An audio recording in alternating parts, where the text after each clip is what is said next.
কি গো, সিলিন্ডারটা কি সেট করে দেবো? হ্যাঁ, সেট করে দাও। আচ্ছা, যখন এই সিলিন্ডারটা নিয়েছো তখন কি এটা তুমি দেখে নিয়েছিলে, নাকি যে দিয়ে গেছে ডেলিভারি সে নিজের মতো করে দিয়ে গেছিল? না, আমি তো কিছু চেক করি না, যে দাদা ডেলিভারি দিয়ে যায় উনিই সব দেখে দিয়ে যায়। আচ্ছা আচ্ছা, এই সিলিন্ডারটা যখন নেবে তার আগে তোমার কিছু জিনিস জেনে রাখা খুবই দরকার। দেখো, প্রথমে যখন এই সিলিন্ডারটা তুমি নেবে, প্রথমে যেটা চেক করবে সেটা হচ্ছে এই সিলটা। এই সিলটা যেন সবসময় টাইট থাকে আর ঠিক থাকে, এটা যেন কোনো রকমের কাটা বা লুজ না থাকে। আর এই সিলটা কাটার পর এই ভেতরে যে ক্যাপটা থাকে, সেফটি ক্যাপ, এই ক্যাপটাও যেন কোনো রকমের ঢিলা না থাকে, আর এখান থেকে যেন কোনোভাবে গ্যাস লিক না হয়। এই জিনিসটার দিকে অবশ্যই তুমি খেয়াল রাখবে। 2 নম্বর যেটা চেক করবে সেটা হচ্ছে এই গ্যাস সিলিন্ডারের মেয়াদ। দেখো, এদিকে আসো, এখানে দেখো C28 লেখা আছে। এই C28 এর মানে কি আছে তুমি বলতে পারবে? না তো, কি এই C28 এর মানে? আমি তো জানি না।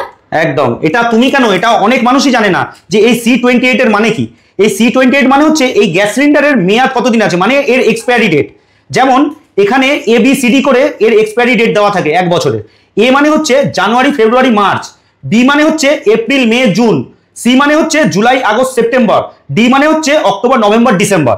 যেমন দেখো, এখানে C28 মানে হচ্ছে জুলাই আগস্ট সেপ্টেম্বর, মানে এটা সেপ্টেম্বর 2028 পর্যন্ত এটা লাস্ট এক্সপায়ারি ডেট আছে। আবার কোন গ্যাসের এক্সপায়ারি ডেট D26, অর্থাৎ ডিসেম্বর 2026-এ এই গ্যাসটা এক্সপায়ারি হবে। কখনো কোনো সিলিন্ডার ব্যবহার করার আগে এই এক্সপায়ারি ডেটটা তোমাকে অবশ্যই চেক করতে হবে, কারণ মেয়াদ উত্তীর্ণ গ্যাস ব্যবহার করা খুবই বিপজ্জনক। যখন সিলিন্ডার নতুনভাবে লাগাবে তখন এই রেগুলেটর লাগানোটা একটা খুবই গুরুত্বপূর্ণ কাজ। এই রেগুলেটরটা যদি ঠিক মতো না লাগানো হয় তাহলে এর মধ্যে থেকে গ্যাস লিক হওয়ার একটা সমস্যা দেখা দেয়।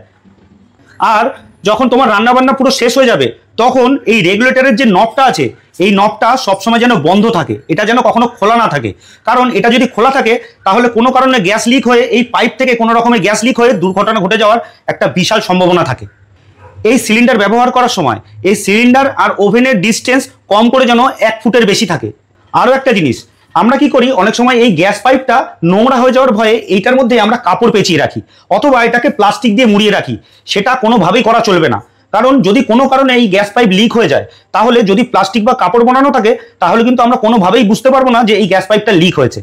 আর যদি তোমরা কখনো বেশ কিছুদিনের জন্য বাড়ির বাইরে যাও তাহলে যাওয়ার আগে অবশ্যই এই রেগুলেটরগুলো বন্ধ আছে কিনা চেক করতে হবে। আর অবশ্যই এই গ্যাসের এই নবটা বন্ধ আছে কিনা এটা অবশ্যই চেক করে যেতে হবে নিজস্ব সেফটির জন্য। যদি কোনো বাড়িতে দুটো সিলিন্ডার একসঙ্গে থাকে তাহলে এই দুটো সিলিন্ডারকে পাশাপাশি রাখা যাবে না। আর যদিও রাখতে হয় তাহলে এই দুজনের মধ্যে কম করে 10 বর্গফুট ডিস্টেন্স রাখতে হবে। আর এটা অবশ্যই খেয়াল রাখতে হবে যে যে সিলিন্ডারটা ইউজ হচ্ছে এবং যে সিলিন্ডারটা রাখা আছে এই দুটো সিলিন্ডারই যেন কোনো রকমে অতিরিক্ত গরম না হতে পারে বা হিট না হতে পারে। যদি কোনো কারণে বুঝতে পারো যে এই গ্যাস সিলিন্ডার থেকে গ্যাস লিক হচ্ছে তাহলে ভুলেও কখনো ঘরে কোনো রকমের ইলেকট্রিকের সুইচ অন করা যাবে না, এবং জানলা দরজা অবশ্যই সব ভালো করে খুলে দিতে হবে যাতে ঘরের গ্যাস খুব সহজেই বাইরে বেরিয়ে যেতে পারে। কারণ এই এলপিজি গ্যাস ভীষণভাবে দাহ্য, একটু অসাবধানতায় অনেক বড় একটা দুর্ঘটনা ডেকে আনতে পারে। আমাদের মতন সাধারণ বাড়িতে প্রায় প্রত্যেক বাড়িতেই গ্যাস সিলিন্ডার এখন ইউজ করা হয়, তো নিজেদের সুরক্ষা আর সেফটির জন্য এই কথাগুলো অবশ্যই মেনে চলতে হবে।